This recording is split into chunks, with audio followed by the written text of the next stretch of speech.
Hey everybody, it's Sarah Saxby, your transformation coach at Strategies for Happiness, author of Comfortable Hell and Guide to a New Way Forward. Today I want to talk about self-sacrificing. This is a big one for me, particularly self-sacrificing just to be in a relationship. And I know I'm speaking from the heart here because I've done it many, many times. If we have, say you're single and you have a list of all the things that are important to you, right? What do you want in a relationship? And you're like, well, I really want children. I want to travel. I want to be able to, I want a supportive partner who supports my dreams and the things I want to do, or a partner that supports my hobbies, somebody that trusts me, someone that is okay if I go out with my friends. It's autonomous. We make this list of things that we want in a relationship. But then when we meet someone, for some reason, we let all those things go. We meet someone who maybe checks off one box in the list.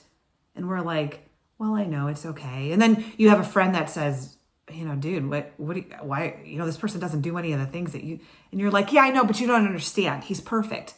He's my soulmate.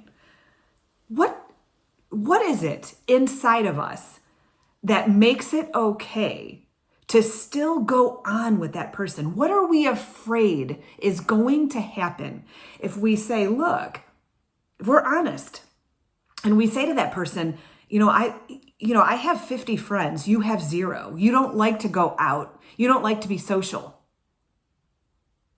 I'm sorry, I don't think this is going to work. But instead we say, yeah, that's just one thing. And it's endearing. He's so cute. He doesn't have any friends, but it's fine. I'm just going to go out and he can stay at home. But you love going out and you want to you want to bring your partner out, but you're like, no, that's okay. Or if you really want children, you've always known that you want 3 children. It's a big thing on your list. You meet somebody who definitely does not want them. That's okay. Why? Why is it? What is it inside of us that says, I will let all my dreams and goals disappear so I can keep this person? Maybe even as much, it's something like this person, all of those things on my list really make this person nervous. It gives them anxiety, so I have to let all them go. One of the things that happened in my relationship was I really looked forward to traveling with my kids when they got older. I saw someone that took their daughters to Europe. And I remember I said, oh, I can't wait till, my daughters are a little bit older and I'm going to take them to Europe. It'd be so fun. And he said to me, exact words were, I would hope that you would never do that. And I was like, what? And he's like, that's not the kind of thing you do when you're in a relationship. You would travel with me. I would go with you. And I was like, but what do you mean? I just want to go on a trip with my kids. It's not what you do. And I turned into this little girl who was I remember myself being just so ambitious and I had so many talents and I was so capable of doing so many things and I wanted so many things. And it was like, no, you can't. You're not going to be able to do that. And that's what I was hearing. It was like, yeah, you have the opportunity and you have the capability to do all those things and you have the mindset and the goal, but you can't. You're in a relationship. And I turned into this little girl and it turned into this little person who had the opportunities and the capability, but I was told I couldn't do it. And that's who I was with. I was with someone again who was like, well, you can't do those things. And so to me, it kind of, even though I hated it, it made sense to me. It fit. It locked in with this thing that I was telling myself. The voice says, right? You have to let it go. You have to let go of that dream. There was nobody to support me in that. And so it turned into resentment. Just one of many things that just transferred into resentment. But I was willing to live with that resentment to have this person rather than saying, you know what, that's part of me. That's part of me. And so every single time that we do that, we turn into this inauthentic person. It's just one more thing that we're giving up. One more thing just to hold on to this person. But why? What is that voice telling you? What will happen if you stand your ground and you take that list and you say, these are important to me? Yes, a relationship is important to me too. It's on my list. But you don't align with these things. So if we can't come to a common ground, if you can't respect these things, I'm going to have to go because I choose me. Do you really think that you will not find a person that fits those things? Did I think that if I let that person go, I wouldn't find a person who was going to align with all of these things? And I'm not saying if you have a list of 10, they're going to be spot on with all 10, but they might be 8. And these other 2, you can work together and say, how can we compromise? But I'm not willing to give up that list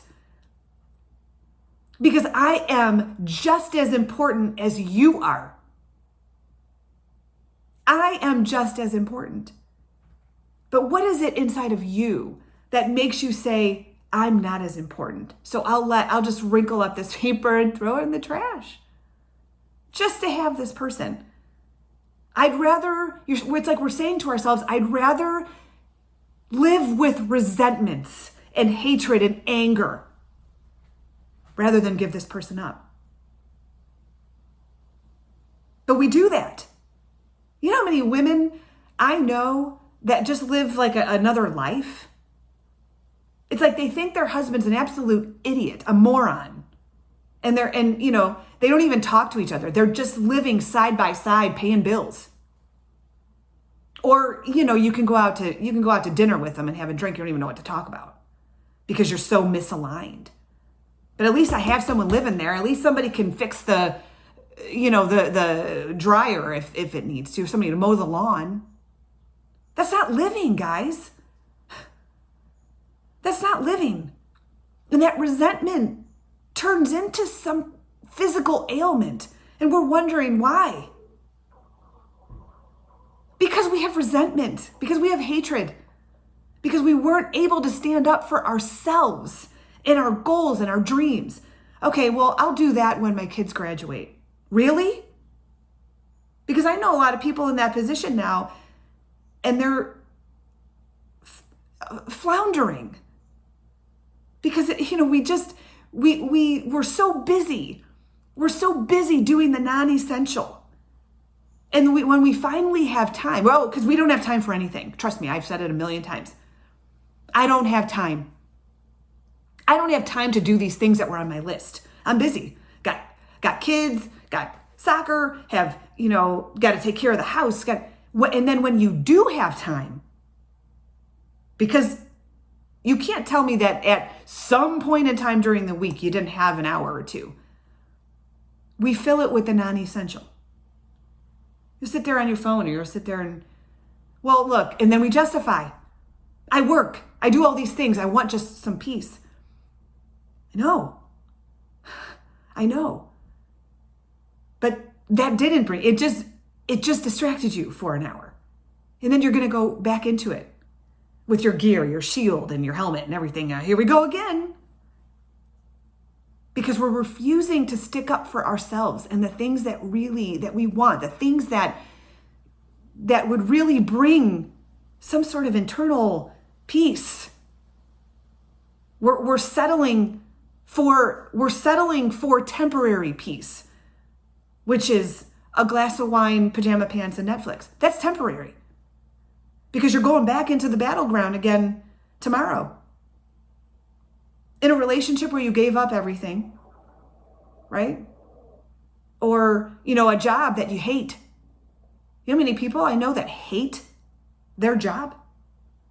Hate it. Whether it's shitty management or abusive management or drama they don't even want, it's so hard to even walk in there. They dread going in there. But we keep it. I have a standard for myself to be treated in a particular way, but I can't. I don't have time to look for another job right now. Tell me about it. I have bills. But when we do have time, we just want to shut down. We just want to shut down and turn it all off because it's so painful. And it's so great to take 2-3 hours and just go blotto. Rather than face what? Face what? What are we afraid to face? What are we telling ourselves every day? I'm willing to deal with XYZ rather than face what? Face breaking up a relationship? Face losing a job that you hate every day? You think the universe isn't listening to that? Oh, it is. Those of you law of attraction folks, what do you think it's hearing? And then when you get your answer, oh shit, now what do I do? I know.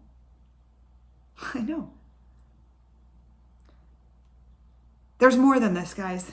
There's more than this. And I'm not saying we can flip a switch and turn it off tomorrow. But the things we've been building, the resentment, the undercurrent of unhappiness, while everything looks great, but there's an undercurrent, and you all know what I'm talking about. It's something that we can't ignore, and it's getting louder. It's getting louder. Light shining in every corner right now, and we have to do something.